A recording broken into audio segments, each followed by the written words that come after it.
ഞാൻ എഴുതിയ ഒരു കഥയാണ് ഇവിടെ പറയുന്നത്. അർബുദം. വാമദേവൻ മാഷിന്റെ ഓർമ്മ പോയിക്കൊണ്ടിരുന്നു. തലയ്ക്കടിപെട്ടതാണ്. നിർത്താതെയുള്ള നിലവിളി കേൾക്കണുണ്ട് ഉച്ചത്തിൽ. ശശികല വന്ന് അടുത്തിരുന്ന് വെള്ളം തൊട്ട് നാവിൽ നനയ്ക്കുകയാണ്. തലക്കേറ്റ ക്ഷതം കൊണ്ട് ചെറിയ ഓർമ്മപ്പിശകുണ്ട്. ഡോക്ടർമാർ പോലും വിധി എഴുതിയതാണ്. സന്ധ്യാനാമം ചൊല്ലുമ്പോൾ അത് ആസ്വദിച്ചിരിക്കാറുള്ളതാണ് മാഷ്. ഇപ്പോൾ ഒന്ന് പിടിച്ചിരുത്താൻ പോലും ആകാത്ത രീതിയിലായി കിടപ്പ്. ആ ദിവസം ഓർക്കുമ്പോൾ കണ്ണാകെ നിറയും. ഇപ്പോൾ ഇതാ ഒന്നൊഴിയാതെ രോഗങ്ങളായി മാഷിനെ പിന്തുടരുകയാണ്. ഒരു തൊട്ടാവാടിയുടെ സ്വഭാവമുള്ള മാഷാണ് ഇപ്പോൾ ഈ ഗതിയായത്. ജോലി ചെയ്യുന്ന സമയത്ത് ആരോ വന്ന് പറഞ്ഞു ശശികല മേഡത്തെ വിളിക്കുകയാണ്. എന്തെന്ന് തിരക്കാതെ ക്യാബിനിൽ നിന്ന് കണ്ണട എടുത്തു വെച്ചു. ഒറ്റ ഓട്ടമാണ്. അപ്പോൾ പുറത്ത് കാറുമായി ഡ്രൈവർ ജോൺ നിൽക്കുകയാണ്. എന്താ ജോൺ? സാറിന് സുഖമില്ല, മാഡത്തെ ഒന്ന് വിളിക്കാൻ പറഞ്ഞു. ഹോസ്പിറ്റലിൽ പോകാനായിട്ടാ. അവർ അകത്തു കയറി പെട്ടെന്ന് ബാഗ് എടുത്തു. മറ്റൊന്നും നോക്കിയില്ല. ആകെ തളരും പോലെ കൈയും കാലും. എല്ലാരും ഒന്നുമില്ല മാഡം, പോയി വരാൻ പറഞ്ഞു.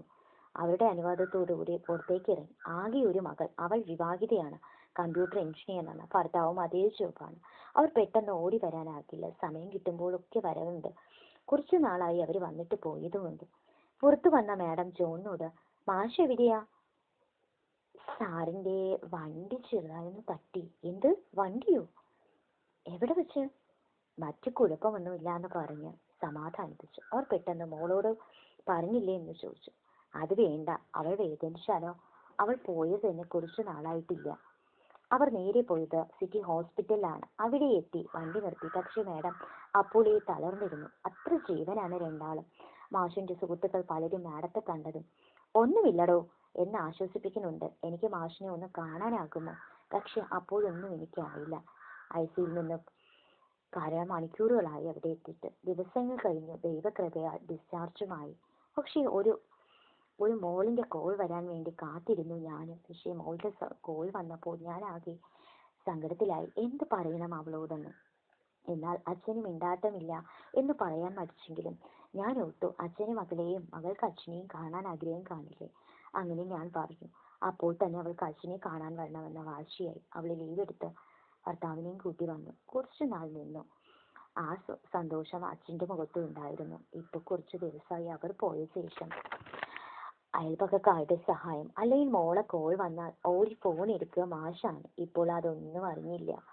സമയം കിട്ടുമ്പോഴൊക്കെ മകളെ സുഹൃത്തുക്കൾ, മാഷിന്റെ വിദ്യാർത്ഥികൾ പലരും വരാറുണ്ട്. മാഷിന്റെ സ്വഭാവം നല്ല ശാന്ത രൂപമാണ്.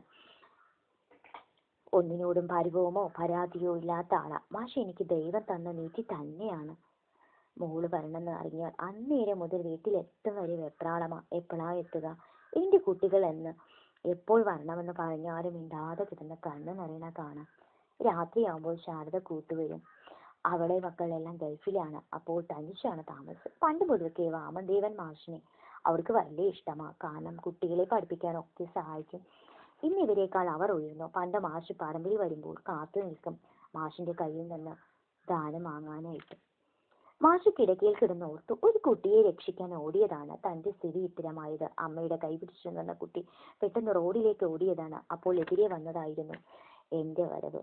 കുട്ടിയെ തട്ടിയിടാതെ രക്ഷിക്കാൻ നോക്കിയ കാരണം ഞാനാണ് വീണത്. കുട്ടിയാകെ പേടിച്ച് നിലവിളിച്ചു. മാഷിന്റെ വണ്ടി പോയിടിച്ച് ഇലക്ട്രിക് പോസ്റ്റിലായി. അപ്പോൾ തന്നെ ബോധം പോയി. പിന്നെ ഇതൊക്കെയായി. നേരെ ഹോസ്പിറ്റലിൽ എത്തിച്ചെന്ന് ആരൊക്കെ പറഞ്ഞറിഞ്ഞു. ICUവിൽ കുറേ ദിവസം കിടന്നു. ഡോക്ടർമാർ പോലും അതിശയിച്ചു. ഇത്ര ദിവസം പോലും ഞാൻ ജീവിക്കുമെന്ന് അവരാരും ഓർത്തു കാണില്ല. ഡിസ്ചാർജായി വീട്ടിൽ വന്നിട്ടും തലയിലെ വേദനയും മാറിയില്ല. മാസങ്ങളും വർഷങ്ങളായി. ഇപ്പോൾ ഇതാ അസുഖങ്ങളുടെയും വേദനയുടെയും കണ്ണീരിന്റെയും നാളായിരുന്നു മാഷിന്. പണ്ട് മാഷ് പ്രഭാത സവാരിക്ക് ഇറങ്ങും. അപ്പോൾ സുഹൃത്തുക്കളുണ്ട്. ഇപ്പോൾ അവർ പോകുമ്പോൾ ഇടയ്ക്ക് കയറി കേൾക്കും, മാഷിന് എങ്ങനെയുണ്ട്? തരക്കേടില്ല. ഭർത്താവിനെ പരിചരിക്കാനായി ജോലി രാജിവെച്ചിരിക്കുകയാണ്. മാഷിന് പെൻഷനായി. എന്നാലും കുട്ടികളുമായുള്ള ചങ്ങാത്തം കൊണ്ടാകാം എത്ര വേദനയിലും കൊച്ചുകുട്ടികളെ പോലെ പെരുമാറ്റം. എത്ര നാൾ ഇനിയും ഈ കിടപ്പാണെന്ന് ചോദിക്കും. ഇടയ്ക്ക് കഫത്തിന്റെ പ്രശ്നം വരുമ്പോൾ സ്വയം പ്രാർത്ഥിക്കും എടുക്കണേന്ന്. ഭാര്യയെ മകളെ ഓർത്താ വേവലാതെ. മകൾ നല്ല നിലയിലെത്തി. ഭാര്യ ഞാൻ പോയാൽ വീണ്ടും ഒറ്റയ്ക്കെന്നുള്ള ആശങ്ക. അത് പുറത്തു കാട്ടാറില്ല. എന്നാലും മാഷിന്റെ ദയനീയ നോട്ടം കാണുമ്പോൾ എനിക്കറിയാം ഞാൻ പറയും, നമ്മൾ ഒരുമിച്ചേ ഉള്ളൂ യാത്ര, ഒരുമിച്ചാണ് നമ്മൾ ഈ വീട്ടിൽ വന്നത്. അപ്പോൾ ഞാൻ പരിപൂർണ സുഖത്തിലാണെങ്കിലും മനസ്സിൽ രോഗിയാ മാഷേ. നമ്മൾ ഒന്നിച്ചേ ഉള്ളൂ എന്നും ഇനിയും പോകാം. ഇടയ്ക്കിടെ കീമോതെറാപ്പി, റേഡിയേഷൻ കഴിഞ്ഞ ശേഷം വേദനകൾ കൊണ്ടുള്ള പിടച്ചിലാണെങ്കിലും ഭഗവാനെ കൈയെടുത്ത് നമിക്കാറുണ്ട് ആ കിടക്കയിൽ കിടന്ന്. ആക്സിഡന്റിന് ശേഷം മാഷിനെ പിന്തുടർന്ന രോഗങ്ങൾ, അല്ലെങ്കിൽ ഹോസ്പിറ്റൽ കാണാത്തയാൾക്ക് തലക്കേറ്റ ക്ഷതം, പിന്നെ ഇതാ നിത്യ രോഗിയായി മാറി. ശാരദ ഓടി വരും, പെട്ടെന്ന് വന്ന് സഹായിക്കാറുണ്ട്. കാരണം അവരെ സഹായിച്ചത് കൂടുതൽ മാഷായിരുന്നു. മകളെ ഒപ്പം ആ ബിനുവും പഠിച്ചത്. ബീന മാത്രം നേരത്തെ ദാരിദ്ര്യം കൊണ്ട് കോൺവെന്റിൽ നിന്നാണ് പഠിച്ചത്. അതിനാൽ ഇന്ന് ഉയരങ്ങളിലെത്തി ഒക്കെയും പറഞ്ഞു കൊടുത്തത് മാഷായിരുന്നു. മാഷ് പലപ്പോഴും പറയും, ശാരദ ചേച്ചി എന്റെ പെണ്ണിന് കൂട്ടാകണം കേട്ടോ, അവൾ തന്നെയാണ് ഇന്നും കൂട്ട്.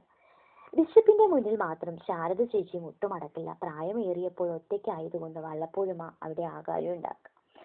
മാഷിന്റെ രോഗം കൂടിയപ്പോൾ കൂടെ കൂടെയുള്ള വരവ്. മാഷ് തന്നെ പറയും, ഈ രോഗം എന്നെയും കൊണ്ടേ പോകൂ. വഴിയാത്രയെ കണ്ട ആ കുട്ടിയെ ഇന്നും മാഷിനെ മറക്കാനാകില്ല. കാരണം അവൾ കാരണമല്ലേ തനിക്ക് ഈ ഗതിയായത്. എങ്കിലും ഞാൻ വയസ്സനാണ്, ആ കുട്ടിയെ രക്ഷപ്പെട്ടല്ലോ. അവൾ എൻ്റെ മോളാണെങ്കിൽ അവൾക്ക് എന്തെങ്കിലും പറ്റിയാൽ നമ്മൾ സഹിക്കുമോ എന്നോർത്ത് സമാധാനിക്കും. അർബുദം ബാധിച്ചാൽ ആ വ്യക്തി മരിക്കുക നല്ലതെന്ന് ഡോക്ടേഴ്സ് പറയും. പക്ഷേ മാഷിന്റെ ജീവൻ എങ്ങനെയും താൻ കണ്ണടയും വരെ വേണമെന്ന വാശിയായിരുന്നു. മാഷാണെങ്കിൽ തിരിച്ചും. പക്ഷെ അത് ആശിച്ച മാഷിന് ആദ്യം വിട പറയേണ്ടി വരുമോ എന്ന് ഗതിയായി വരികയാണ്. ശാരദയും മേഡവും ഒരുമിച്ചിരുന്ന് പറയും മാഷിന്റെ ഓരോ കാര്യങ്ങൾ. അത് കേട്ട് മാഷ് തനിയെ കരയും. ഓർമ്മയിൽ നിൽക്കുന്ന കാര്യങ്ങൾ കേൾക്കുമ്പോൾ മാഷ് എന്ന വാക്ക് കേട്ടാൽ അറിയാം തന്നെ കുറിച്ചാകും രണ്ടാളും പറയുന്നത്. അപ്പോൾ മുഖത്ത് താനെ ചിരി പടരും. ആ നേരം ഉറക്കെ നെടുവീർപ്പിട്ട് ഒറ്റയുറക്കമാ. അത് മാഷെന്ന് ഭാര്യ വിളിക്കും വരെയും ഉറങ്ങുക പതിവാ. ശാരദ പറയും, കണ്ടോ മാഷ് ഉറങ്ങി. അതാ ശശികല കൊച്ചോട് മാഷിന് ഇപ്പോഴും എന്താ സ്നേഹം. അത്ര നന്മയും കരുണയും സ്നേഹമുള്ള സാറാണേ. നിങ്ങളെ ദൈവം പോലും പിരിക്കില്ല. ഒരുമിച്ച് തന്നെയാകും പോവുക. ഞാൻ പ്രാർത്ഥിക്കുകയാണ് ശാരദേച്ചി. മകൾക്ക് തുണയുണ്ടല്ലോ. എന്നെ കൈപിടിച്ച് ഇവിടെ വരെ എത്തിച്ച എൻ്റെ മാഷാണ്. അപ്പോൾ മാഷിനെ തനിച്ചാക്കി ഞാൻ എങ്ങോട്ട് പോകാനാ? ഒരുമിച്ച് പോയില്ലേലും അധികം നാൾ ഞാൻ ഉണ്ടാവരുത് എന്ന് പ്രാർത്ഥനയേ ഉള്ളൂ. ഇപ്പോൾ കുറുമ്പ് വന്നാൽ ഇതുപോലെ ആയിരിക്കുക. പിന്നെ ഡ്രൈവിംഗ് വളരെയധികം ശ്രദ്ധിക്കുക. കൊച്ചു കുട്ടികളെ ഒറ്റയ്ക്ക് പറഞ്ഞു വിടാതിരിക്കുക. അവരെ റോഡിൽ എങ്ങനെ സഞ്ചരിക്കണമെന്ന് പഠിപ്പിക്കുക. ഒരു ജീവനും ആപത്ത് ഉണ്ടാകാതിരിക്കാൻ ശ്രമിക്കുക. കുട്ടികളെ പോലെ മുതിർന്നവരും ജാഗ്രത പാലിക്കുക. വേഗത കുറിച്ച് വണ്ടി ഓടിക്കുക. വേഗത കുറിച്ച് തന്നെ വണ്ടി നിരത്തിലിറക്കാൻ ശ്രമിക്കുക. ആ മാഷ് ശ്രദ്ധിച്ചില്ലായിരുന്നെങ്കിൽ ഒരു കുഞ്ഞിന്റെ ജീവൻ കൂടെ പൊടിഞ്ഞേനെ. ആ മാഷ് ആപത്ത് ആയെങ്കിലും മറ്റൊരാളുടെ ജീവൻ അയാൾ ശ്രദ്ധിക്കുകയാണ് ചെയ്തത്. നിങ്ങളും അതുപോലെ നിരത്തിലിറക്കുന്ന ഓരോ വണ്ടിയും ഓരോ ജീവനും അപകടത്തിലാണെന്നും കൂടെ മറക്കാതിരിക്കുക. Thank you my dear friends.